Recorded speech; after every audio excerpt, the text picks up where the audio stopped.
ओम नमो भगवते वासुदेवाय।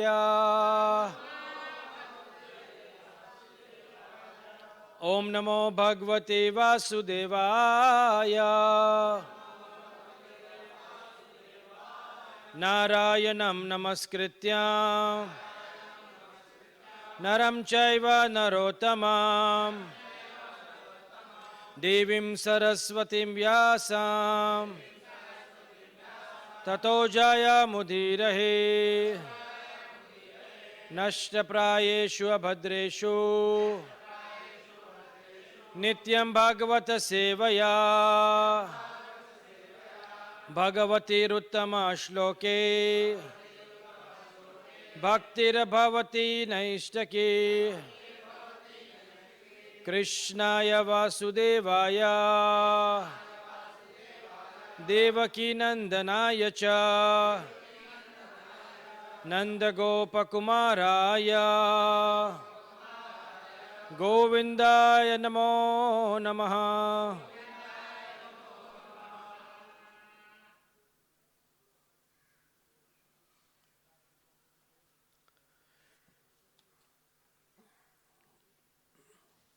Srimad Bhagavatam, chapter 7, text 6. We are taking the third part of the purport, so we will again read the verse.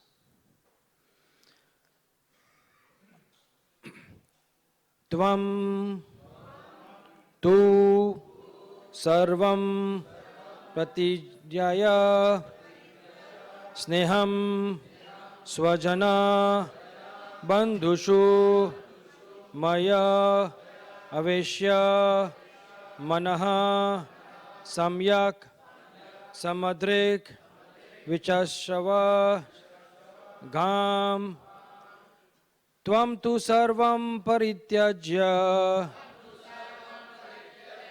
sneham swajana bandhushu maya aveshya mana samyak samadrik vichasavasgam tvam tu sarvam parityajya sneham swajana bandhushu maya aveshya mana samyak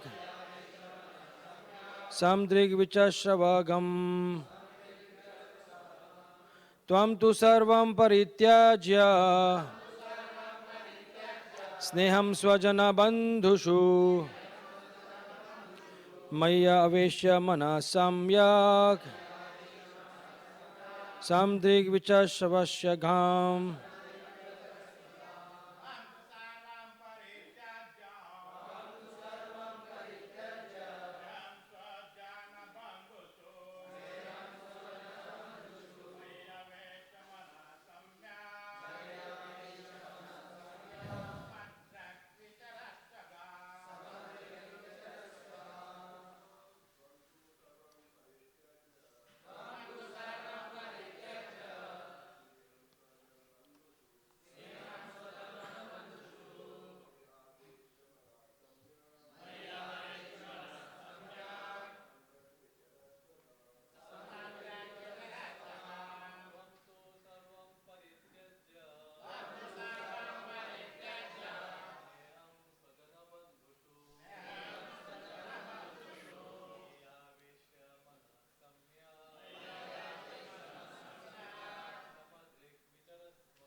Mataji's.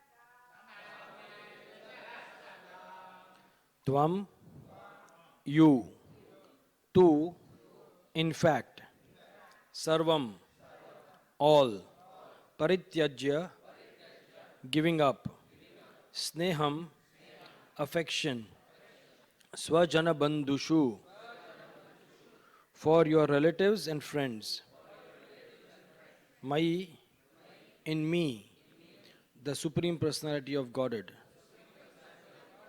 aveshya, fixing, manaha, your mind, samyak, completely, samadrik, seeing everything with equal vision,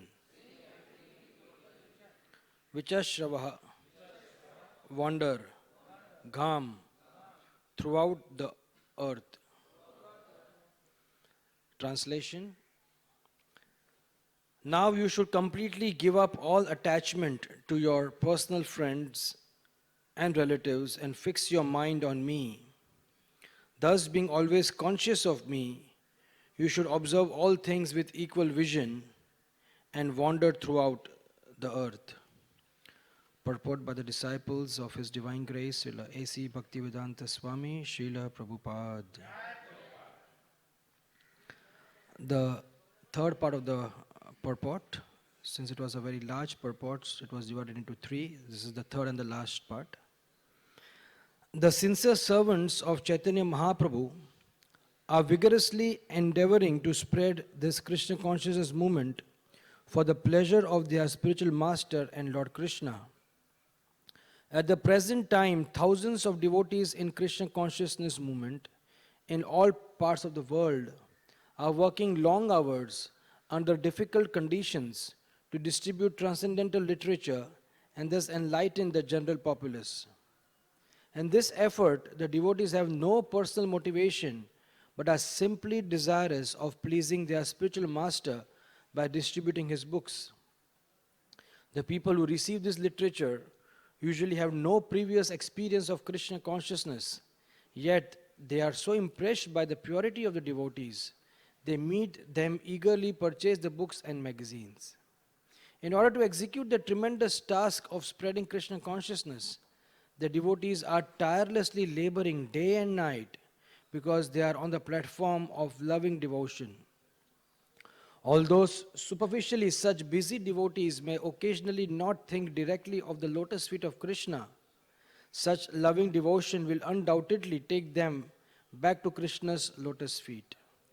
And being pleased by their service, the Lord Himself will again arouse in their unflinching meditation upon His personal form. This is the beauty of Bhakti Yoga, which depends wholly and solely on the mercy of the all-merciful personality of Godhead Sri Krishna. This is the only totally safe means of uprooting the deep desires of material enjoyment, attaining pure love of Krishna, and going beyond the material universe to the kingdom of God. As stated in the Bhagavad Gita 2.40, Neha Bikrama nasosti pratyavayo na vidyate swalpam api yasya dharmasya trayate mahato bhayat. Lord Krishna also advised Uddhav in this verse to give up the illusory attachment to so-called friends and family within this material world. One may not be able to physically give up association of family and friends, but one should understand that everyone and everything is part and parcel of God and is meant for the pleasure of God. As soon as one thinks, this is my personal family, immediately one will see the material world as no more than a place of enjoying family life. As soon as one is attached to one's so-called family, false prestige and material possessiveness arises. Actually, everyone is part and parcel of God and therefore on the spiritual platform related to all other entities. This is called Krishna Sambandha, or the constitutional relationship with Krishna.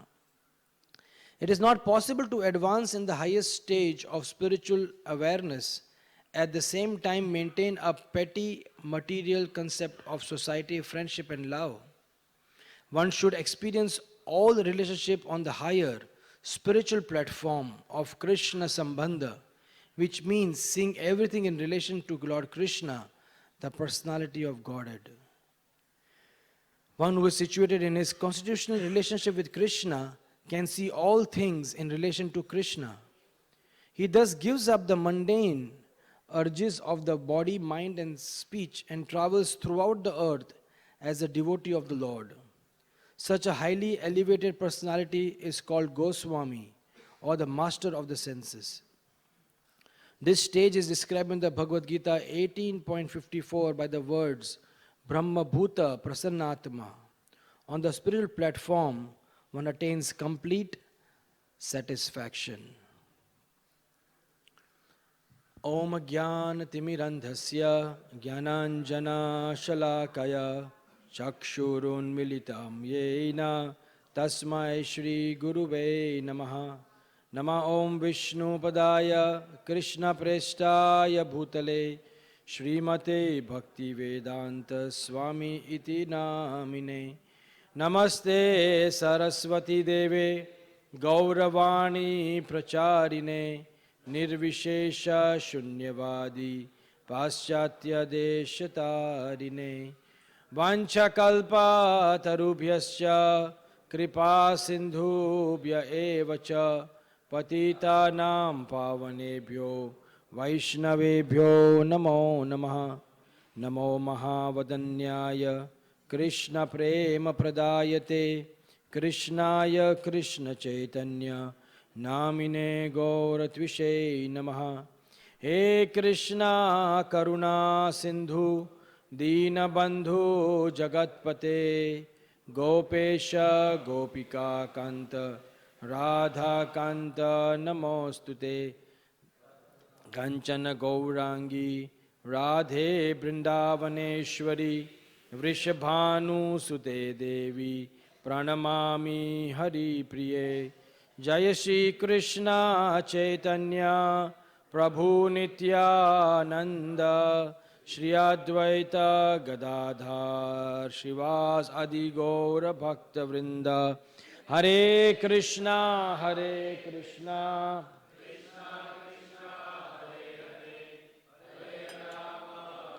Rama Rama Rama Hare Hare.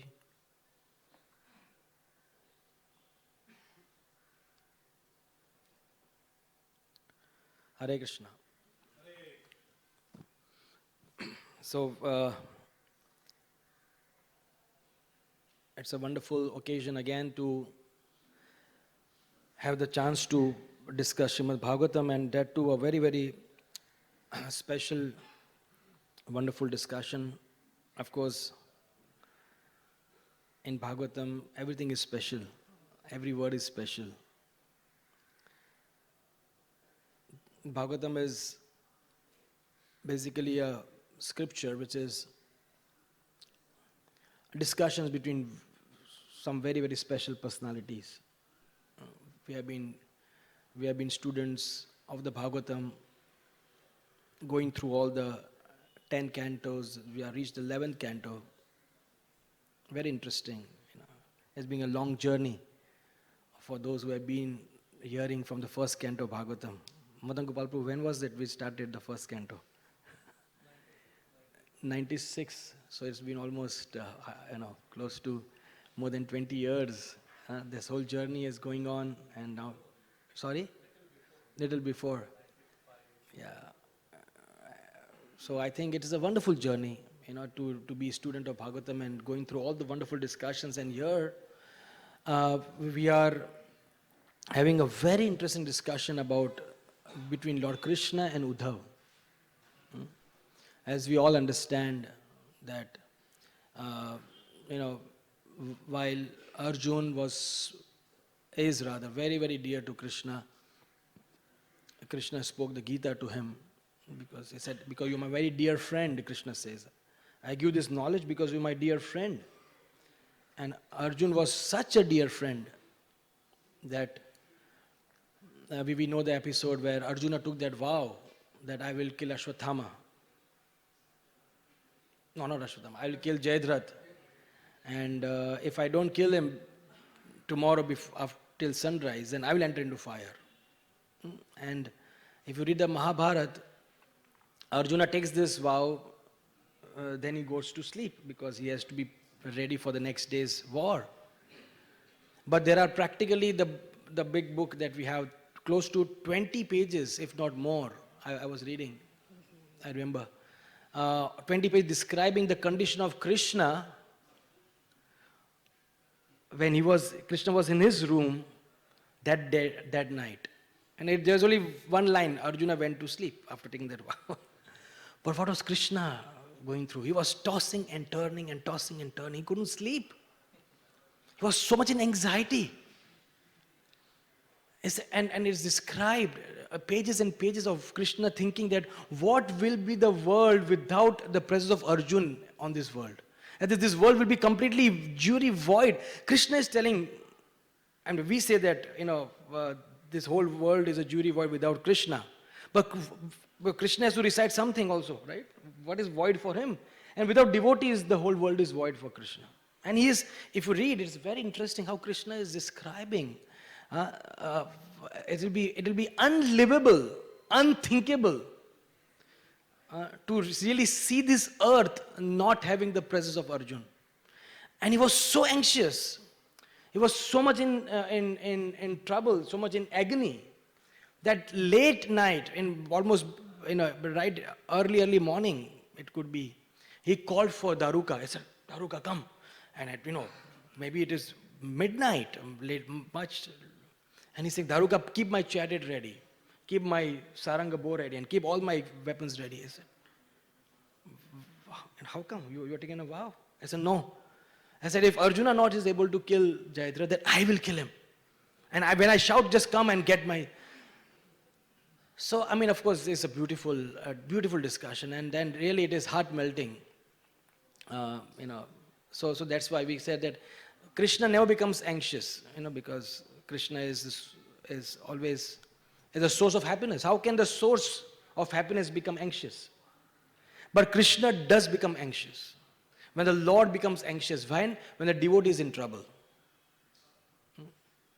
Krishna went to tremendous anxiety. And similarly here, so this is the love that Krishna has for Arjuna. Arjuna was his very dear friend in Hastinapur. And Krishna's another very, very special friend, as we understand, is Uddhav. Uddhav is his very close friend, associate, relative from Dwarka. And this chapter is the beginning, and this beautiful, I think yesterday's purport was so beautiful. I'm sure those who have been here, it was describing, Vishwanath Chakravarti Thakur is explaining the mind of Krishna. It's so interesting. The acharyas are such empowered. Can you imagine how fortunate we are to really have access to knowing what is there in Krishna's mind, and not a concoction, but directly from the acharyas who know what is there in Krishna's mind, because they understand Krishna's mind, because they are in Krishna's mind. So Vishwanath Chakravarti Thakur is explaining that Krishna is, if you read, it's a big, beautiful purport, the second part of this beautiful purport. He's explaining that I've achieved so many things. And Krishna is saying, I've done this, and he's going through this whole life. Krishna is thinking in his mind that I've killed all the demons, I've established dharma, I killed this demon, I killed that demon, I spoke the Gita, I delivered all the various saints. And now Krishna is sort of, as we said, going down the memory lanes, right? We use this phrase, going down the memory lanes. I said, we think, we have done this. There's so many Prabhupada disciples, they speak about Prabhupada's pastimes, and they go down the memory lanes. That this happened in 1966, this happened in 1968. And so sweet for them to reminiscing the wonderful pastimes that happened. So Krishna is himself thinking about his pastimes. Unfortunately, Krishna has nothing else to think. I hope you take in the right spirit. Krishna has to think about his own pastimes. We have to think about Krishna's pastimes. I remember one of the lectures, one of the senior devotees of Prabhupada was speaking that we all are so fortunate that we can merit upon Krishna. But what does Krishna do? He was talking about when Krishna gets up in Dwarka, what does he do as a grihastha? He sits, he does his morning duties, and he sits and meditates upon himself. Because who else is there for him to meditate upon? So we are fortunate that Krishna is reminiscing, and he's saying that I will achieve everything, but he's saying, now that I'm about to depart, this is the past time where the Yadus are going to depart from Prabhash. So Krishna is saying, now it's depart, but there's something which is still remaining. There are a couple of saints, and he was mentioned, and he's explaining the purport that he was thinking about the Narnayan Rishi in Badrik Ashram. I said they need to be given more understanding, more knowledge, more realizations. I said Uddhav is the right person for that. I said Uddhav is the right person, and because he knew the qualification of Uddhav. Right? So he is telling Uddhav that this place, the previous two verses, Krishna is showing his love for Uddhav, and through Uddhav, he is showing his love for all of us. Because Krishna never does things just one way. He does something, and it is because Krishna is Jagat Guru. Krishna is the father, the spiritual master of everyone. When Krishna speaks to one person, it is not that he's speaking only to that person. We all know that. He's speaking to everybody. So the interesting verse in this is that the verse, the translation begins, now you should completely give up. Now why is this word now written? He's telling Uddhav, now. It's very interesting, that word, nothing in Bhagavatam is just, it happens to be there. No, it is not just it happens to be there. It's not that it's just there. Krishna says, now you should give up. Why is this now? Because Krishna is saying that, he is explaining in the previous verses that I won't be there at all more in the material world. And Uddhav, you should also not be here more. Because this is a crazy place. And he's describing, Krishna is describing the Kali Yuga, which is not a place, as explained by Bhaktisiddhanta Saraswati Thakur. This is not a place for a gentleman or a gentlewoman to live. It is not it's a crazy place. So Krishna is saying it is not a good place for you to live. Number one, you should also very soon come. But before you come, you have a very important, confidential mission that I'm giving you. And for that mission, Krishna says, now you should completely give up all your attachments of your personal friends and relatives and fix your mind upon me. He said, and in order to achieve that confidential mission which I am going to give you, you should be doing this. And what is the mission? The mission of preaching. The mission of giving knowledge to others. He said, now you are ready, you have got all knowledge, you have got all the understanding, but now you should give to others. Janma sarthaka kori kar paropkar. Even Krishna so wonderfully is showing by his example and by his talks, and please understand, these are the last few instructions of Krishna. We all understand that, of course, Krishna, whatever instruction he gives is all important. But especially we know when a person is giving his final instructions, we repeat so many times, what was Srila Prabhupada's final instructions? If you want to show your love for me, show me by how you cooperate. Right? And how often we stress that, because that was Prabhupada's one of the final instructions, final things that he spoke. And we understand that, well, this was his very, very important desire. Because he's speaking is about to leave. And maybe just few days before that, he's speaking this. I don't even know when was this spoken, but maybe few days or maybe on that same day. I'm not really sure about that. But we do say that this is Prabhupada's very, very important final instructions. So Krishna is giving his final instructions to Uddhav before he departs from Prabhash. And through Uddhav, he's telling all of us. And all of us specifically who are devotees of Krishna. Uddhav is a devotee of Krishna. He said, now that you have really practiced sadhana, you have really been a wonderful devotee, now you should spread this mission to others. And is that not the mission of our Krishna conscious society? Is that not a mission of all of us? Is that not what Prabhupada told all of us to do? Right? Is that not what Chaitanya Mahaprabhu told all of us to do? So is this mission that Krishna is telling Uddhav only meant for Uddhav, or it is meant for all of us also? So if we extrapolate this understanding that this instruction of Krishna to Uddhav is not only meant for Uddhav, and what is the instruction? As I repeat again, the instruction is to give this knowledge to others.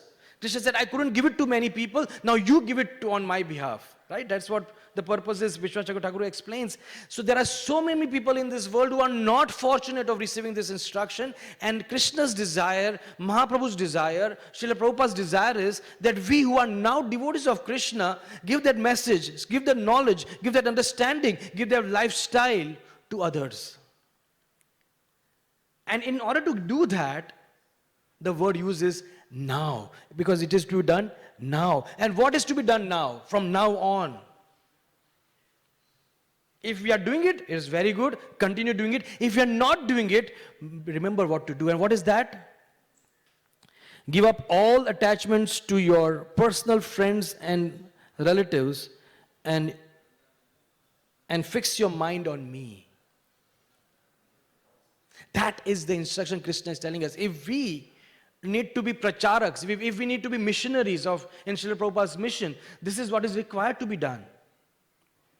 To give up all attachments to friends. Now, I was just reading this purport, and a very young boy, a young friend in a school, I was talking to him, and I was seeing this purport. He was with me, and I said, okay, so-and-so, nice devotee boy. I said, if you read, I told him to read this translation. And I was wanting some understanding of how does he see this translation. I said, so my dear friend, what do you feel? What is Krishna trying to tell us here? So he read the purport. He said, Prabhu, I'll tell you. Now you should completely give up all attachments to your personal friends. Prabhu, Krishna is telling us not to use Facebook. I said, wonderful, to apply the knowledge which is relevant. and I thought deep inside. And I said, obviously in the Bhagavatam or the Bhagavad Gita, we will never have mention of all these unfortunate things. But we have to learn. And this was a young boy in 8th standard. Okay? And it was a very innocent heart of his. He was not trying to be a pracharak. He was not trying to be showing off. I said, what do you feel? And he said, it spontaneously came, Prabhu, Krishna is telling us not to use social media, not to use Facebook. Because he's telling us not to be attached to friends. And in Facebook, we keep on making friends. He's my friend, he's my friend, he's my friend. Very interesting, actually, what he said. Because the whole material energy is out to really make us more and more and more attached. Krishna bhuliya jiva bhogavancha kare nikatya mayastane jhopatiya dhore. That Krishna bhuliya jiva, and that is the whole purpose of the material energy. Krishna bhuliya jiva. That he's anyway forgetting Krishna, because he's in the material world. The whole material energy is just focused on. And more and more and more, there are powerful instruments in the hands of Maya to make us more and more forget Krishna. And Krishna says, if you want to be my devotee, if you want to be my a preacher, then first you have to give up attachments, to your friends, and focus your mind on me. And anything. Bhaktisiddhanta Thakur made things so easy, actually, that things favorable for Krishna consciousness should be accepted and things unfavorable should be rejected. It is such a broad spectrum instruction. You can apply it so wonderfully. There's no ambiguity in this instruction. It's very clear, crystal clear. Things that are favorable should be accepted and things that are unfavorable should be rejected. So it is explained in this in this beautiful purport, there are the four things that are required to be done. This verse. First is to give up personal attachment to friends and relatives. Second is to fix the mind on Krishna. The third thing is to observe all things with equal vision. Krishna is saying. What is the word used? Samyak.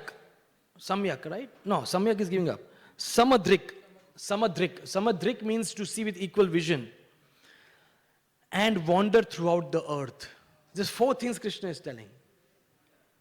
Very interesting instruction. Similar to Bhagavad Gita. First is to give up personal attachment to friends and relatives. Second is to fix the mind on Krishna. Third is to observe all things with equal vision. And fourth is to wander throughout the world. Wander, not doing anything but to preach. And so this is, this is what the purport is talking about. And his purport is how wonderfully, for hours and hours, the purport explains how devotees are engaged in intense devotional service. The purport describes, what we read, is the activities of devotees in the Krishna consciousness movement in our society, and how it is explained how they are doing wonderful things. But as students of Bhagavatam, rather than thinking that how they are engaged in on day in and day out, toiling, working hard to spread the mission, I felt we should take it as if, not that they are, but they should. Then it will be very interesting for us, more relevant. If we just say, oh, they are, we say, oh, they are doing so many things. And what do we really learn from it? They are doing, very good, they are doing. But if we take this purport as if that they should be engaged in doing intense devotional service, laboring day and night, that is what we should do. If you remember the purport, that is what the purport says. The devotees are engaged, in day in and day out, laboriously working for Krishna. And the very, very interesting part of this purport is that this is the beauty. Yeah, it is explained here. This is the beauty of Bhakti Yoga, which depends wholly and solely on the mercy of the all-merciful personality of Godhead. This is a very, very interesting line of the purport. This is the beauty of Bhakti Yoga. And what is the beauty of Bhakti Yoga? That it depends wholly, that means completely, and solely, that means there's nothing else. Solely means only one. And wholly means completely. Very interesting use of words. The whole bhakti process is wholly, that means completely, the whole process is depending upon what? One, soul, solely dependent upon Krishna. That means the whole thing is dependent upon one thing. Wholly and solely depend upon the mercy of Krishna.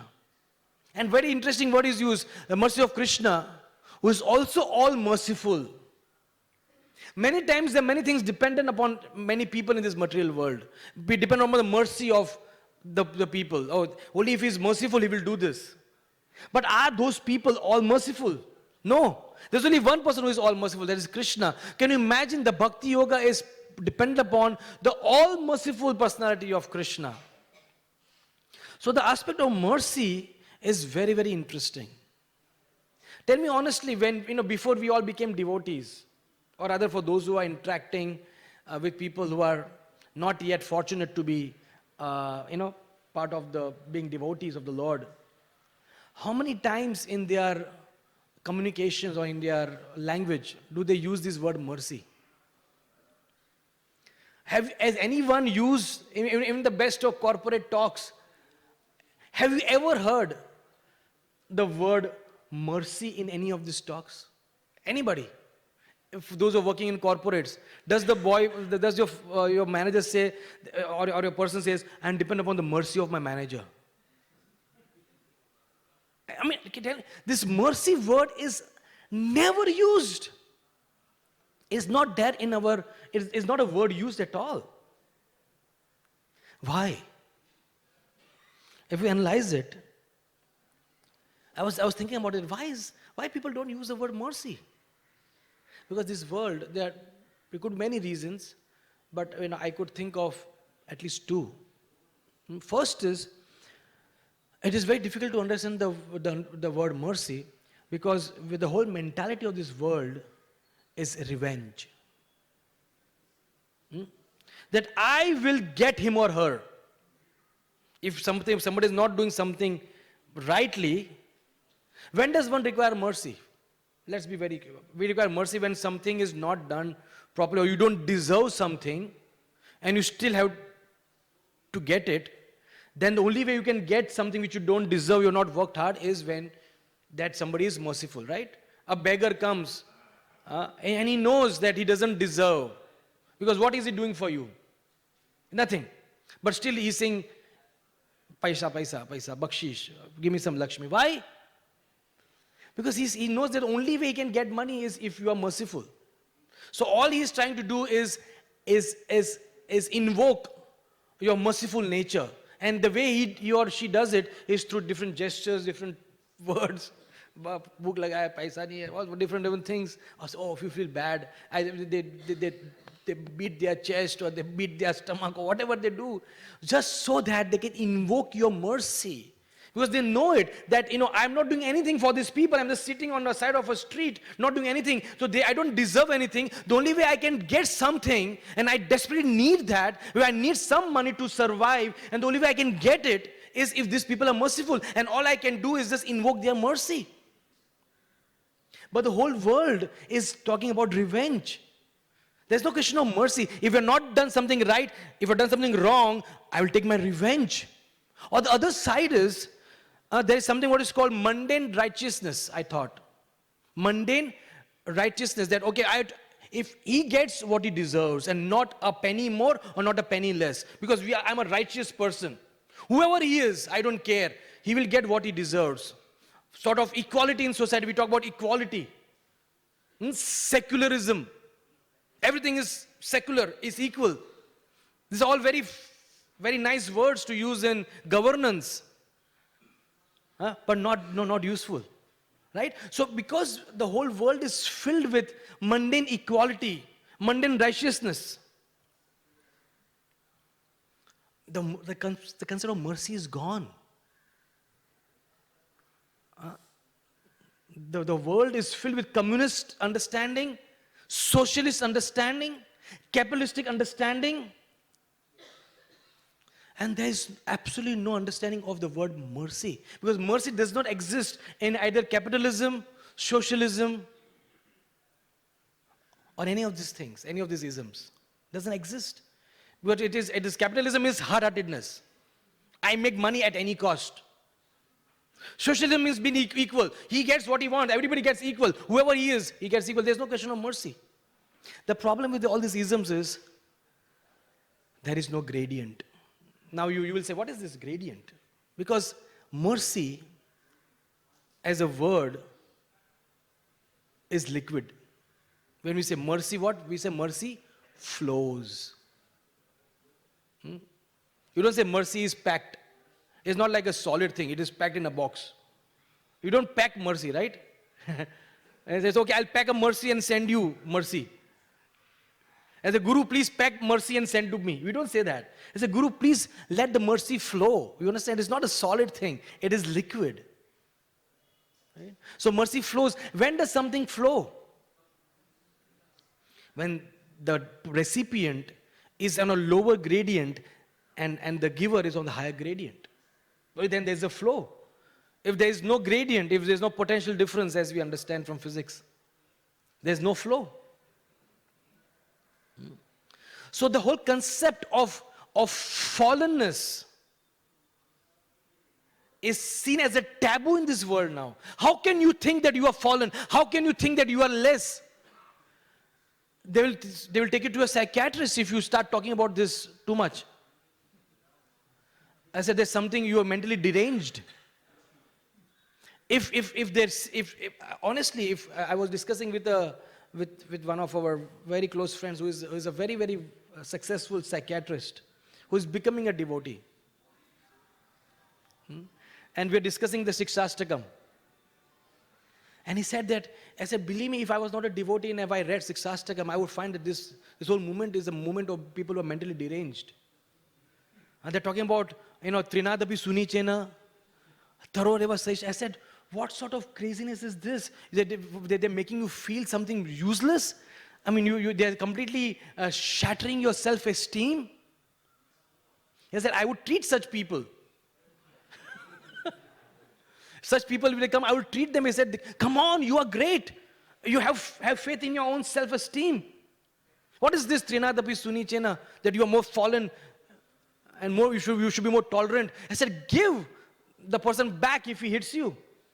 That is... They said, but now that... So actually speaking, then I realized that how slowly but surely all our minds are so, in one sense, quote unquote, brainwashed because they were dirty, that we don't find this very strange.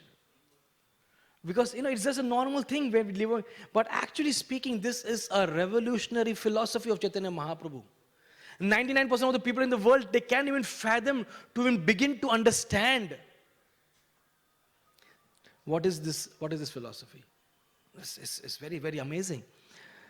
So the reason why this word mercy does not really, come in our understanding. And please understand that when you're talking about the world, we're talking about 99% of the things outside the world, right? So we who are minorities, we are bound to be affected by the majority around us.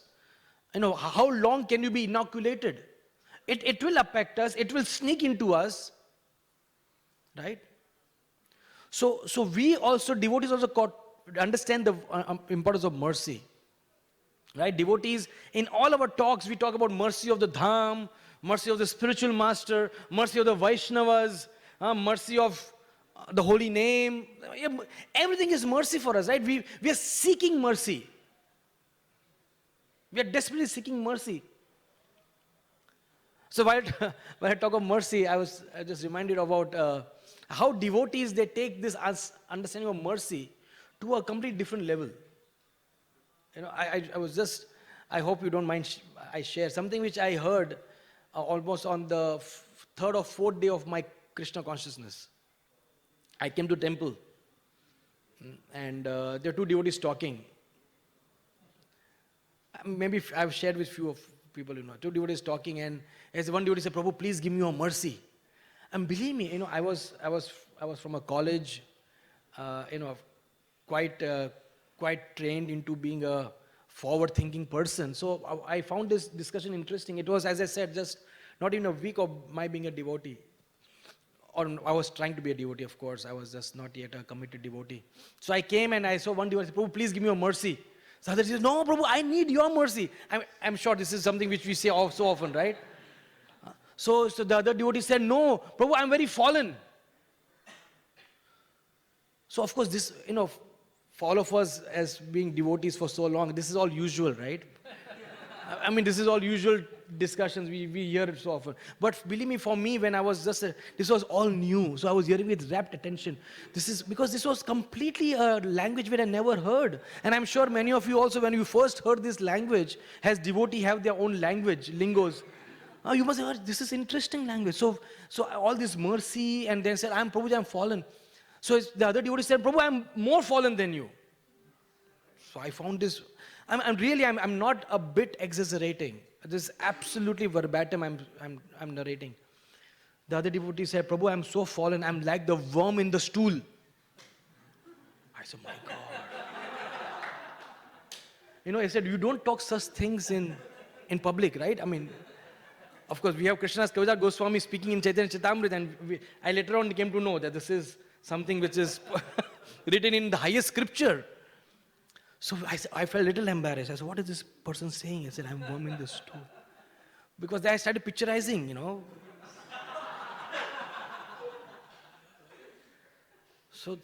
But the other person was not ready to give up. So other person said, and please, this was actually happened. And that convinced me that I must be a devotee. The other person said, he wanted to retaliate, he had to give it back. He said, Prabhu, I'm like the worm in the stool of that worm. I said, my God, this is really this is going to a different level. Yes, so of course I couldn't figure out what they spoke, and I still can't figure out what. But the point I'm trying to drive is that yes, devotees understand that they need mercy. They understand, but so many times they need mercy, but they speak something much more than what they really mean many times. Let's be very honest. We speak so many things, but we may not really mean that. But we should really mean it. And when do we really mean, coming back to a serious understanding, when will we really mean that we need mercy? Is if we are constantly, I won't use the word meditating, but we are constantly aware. As far as meditating is concerned, we should meditate upon Krishna. But we are constantly aware of our fallen condition. It is wrong to meditate upon fallen condition, because meditating is not the right understanding. We should be aware that yes, I am fallen. And if you are aware that we are fallen, that you need the mercy, then there will be a gradient, as I said. Then there will be a flow of mercy.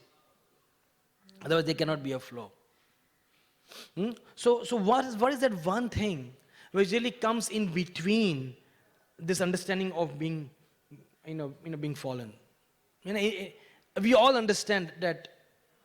And actually, I was reading one of the purports of Prabhupada. I'm not able to remember which it's in the sixth canto. And he was explaining, and it really hit me. I said, we all are so fallen that Krishna should have nothing to do with us. And isn't it true? I mean, can we really expect any sort of attention from Krishna? But Prabhupada writes in the end, but Krishna is Karuna Sindhu. What a beautiful, it was like a balm to my heart when I read that, even though we knew it. But Krishna is like Karuna Sindhu. He will never abandon his devotees. And because Krishna is the ocean of mercy. And of course, Radharani is much more merciful than Krishna. Karuna Prema Dayamayi Radha is explained. And we know the story of the jackal. How merciful she is. Dayamayi. She is the mother of Daya, of Kripa. Karunamayi.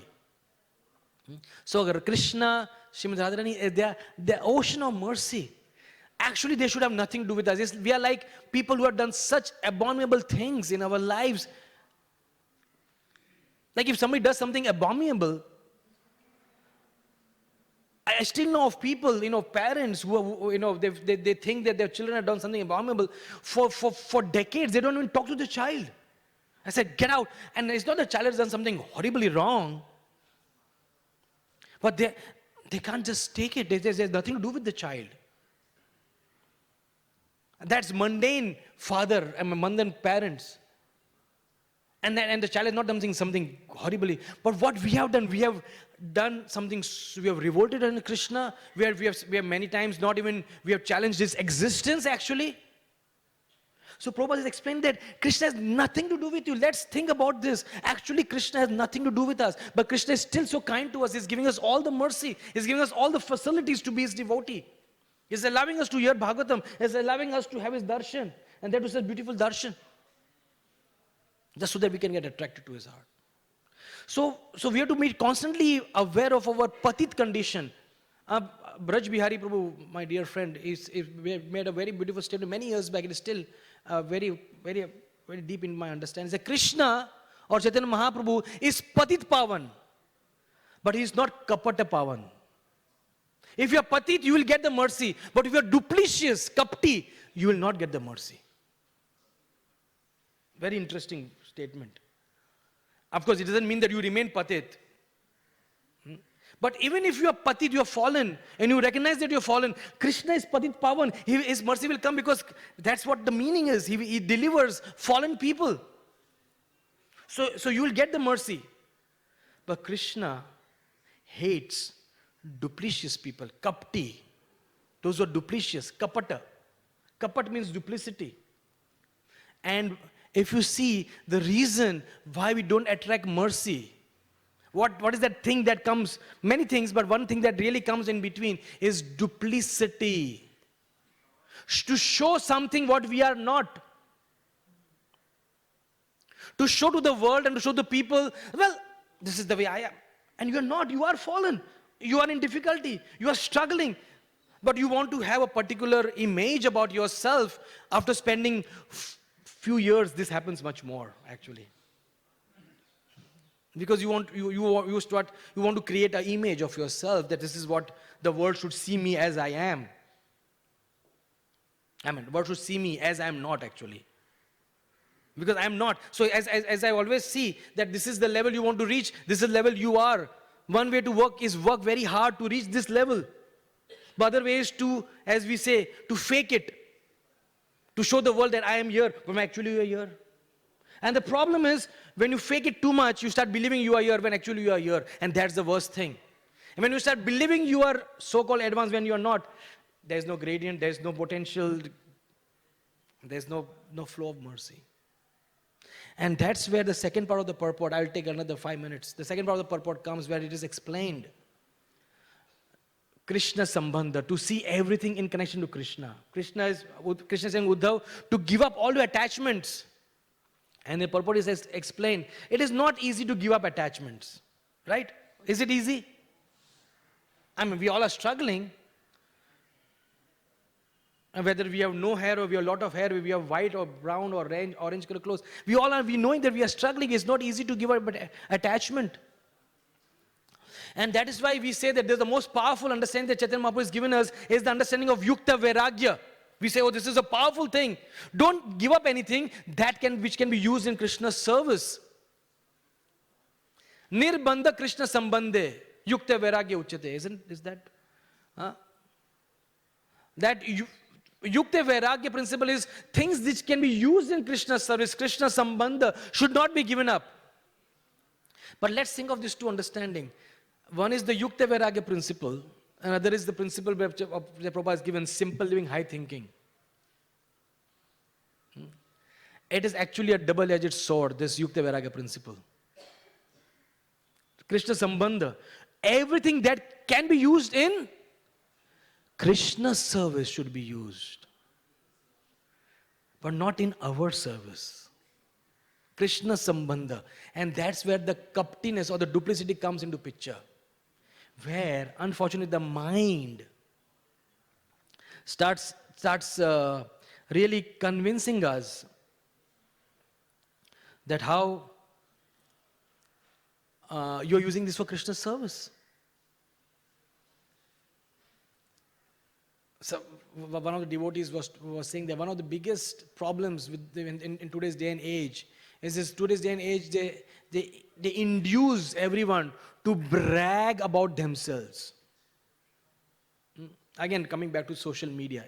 What is social media? It's all about bragging about yourself. I'm sorry, those we can use it in Krishna's service. No offenses, please. Yeah? But majority of times, it could be used. Not that it should be used, but it could be used to brag, keeping yourself in the center. That this is what I did, this is what I did.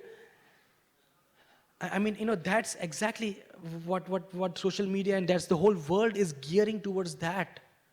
To just keep on talking about yourself. And that's the principle which is the most dangerous principle in Krishna consciousness. That you are not the center. Krishna is the center of all the activities. Krishna should be, and Krishna is saying, fix up your mind on me, Krishna is saying in the purport.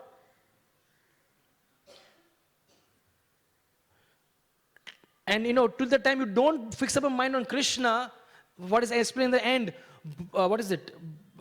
Brahmabhuta prasannatma na sochati na kankshati. The aspect of prasannatma will never happen. But till the time you are bragging about yourself, you will never be satisfied. Because they never end to how much because you will not feel the satisfaction because soul is not satisfied. The only way you can be satisfied, prasannatma, is when Krishna is the center. So again, this aspect of duplicity comes. And we have to be very, very careful whether I'm using whatever I'm using, whether it is social media or it is whatever facilities or whatever we have, whether it's using it for Krishna or it is also some bargaining going on that, well, I also get benefited. Because what really is inspiring is if the Goswamis, Chaitanya Mahaprabhu's direct disciples, and Chaitanya Mahaprabhu gave the principle Yukta Vairagya, they followed it so perfectly. As far as they were concerned, Tektva Turnam Asesha Mandalapati Shenim Sada Tuchavat. That they gave up everything as insignificant. Tektva Turnam Asesha Mandalapati. Turnam Asesha. It's as useless.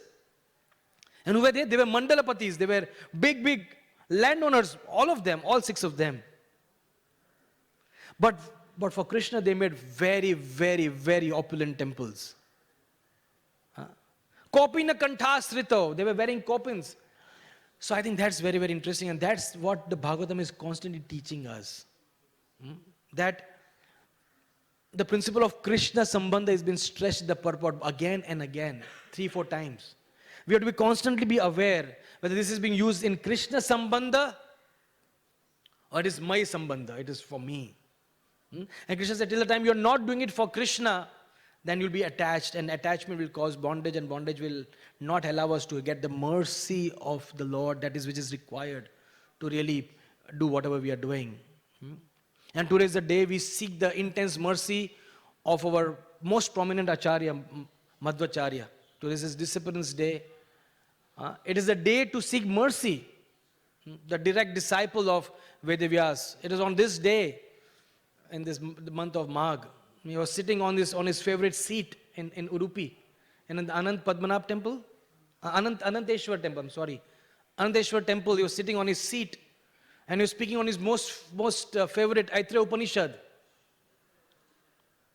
And he told his disciples that very soon I'm going to leave. And he was speaking on his most favorite Upanishad, and right in front of everybody, that very place is still there. I'm sure many of you have visited. That same spot is there. He's speaking on Aitreya Upanishad, and suddenly his garland fell down, his shawl fell down, and his material body was also not to be seen. He just disappeared. And he said that once I disappear, I'm going to permanently stay in Badrikashram with my Gurudev Vedavyas and study under him. So even to this day, we know Madhvacharya is still at Badrikashram studying as a student of Vedavyas. But on this very auspicious day, he gave up. It's beautiful. I mean, of course, there's no time at all, but I'm sure today during the day we should be reading about his beautiful pastimes of Madhvacharya. One of his greatest gifts to the world is he gifted the Udupi Krishna deity, and it was revealed to him. It was original deity of Devaki.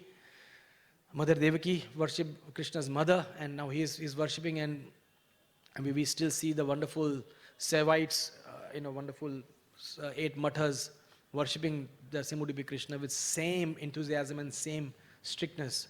So it is a day to seek mercy of Madhvacharya, who is actually one of the, we say we belong to the Brahma Madhva Sampradaya. So it's such a prominent personality in our Sampradaya, Madhvacharya. So we cannot really thank enough him, and Prabhupada quotes very often from many of his literatures, the Madhva Vijay and many, many books that Prabhupada quotes Madhvacharya's purports.